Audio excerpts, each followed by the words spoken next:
In Texas, during a Candlelight Vigil, one woman was killed and 13 other people were injured when a drive-by shooting erupted on Sunday evening in a suburb of Houston.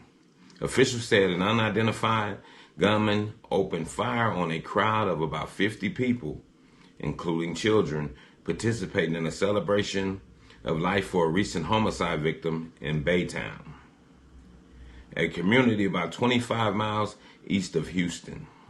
A Harris County Sheriff Sergeant told ABC News that a mother was holding a vigil for her son, who was killed at his home a couple of weeks ago.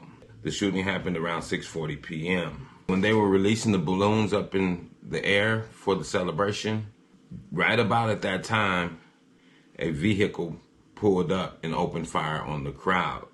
It's as if it was almost simultaneously. On Monday morning, Gonzalez identified the woman killed in the shooting as Daisha Allen, who he said was in her mid-20s.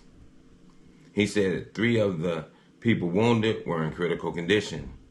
Sidney Williams, a witness who attended the vigil, he said that he heard 20 to 30 gunshots. People were screaming and running to their cars.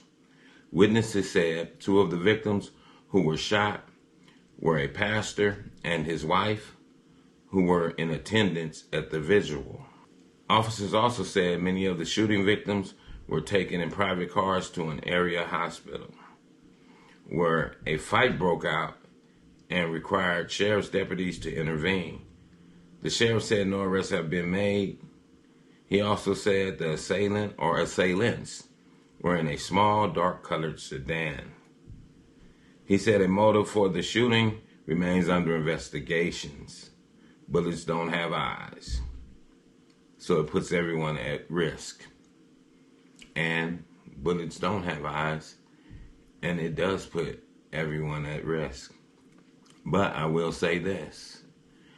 You have to be a heartless mother effer to shoot up a candlelight vigil that people are having for their loved one that lost their life.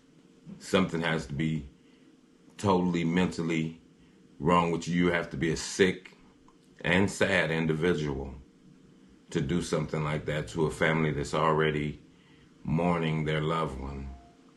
That means you do not care about nobody.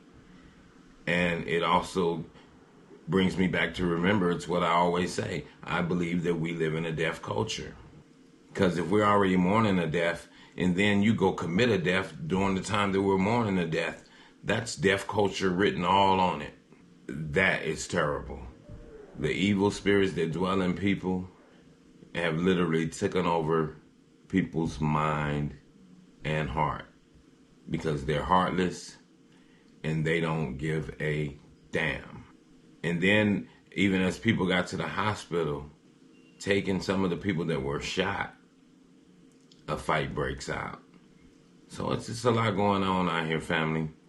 And we definitely do have to be safe.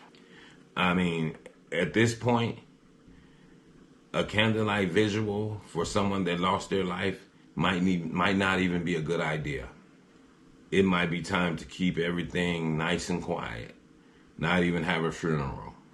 Just bury your loved ones and let them rest. Don't have no candlelight visuals for them. And think about your next move. About getting away from the city or town that you're in and away from all the madness, if possible. And with that, I'm going to say this is the news in you. North, east, west, south. Unite from every alley in Cali, intersection and back street. Subscribe to the channel and hit the thumbs up on your way out the door.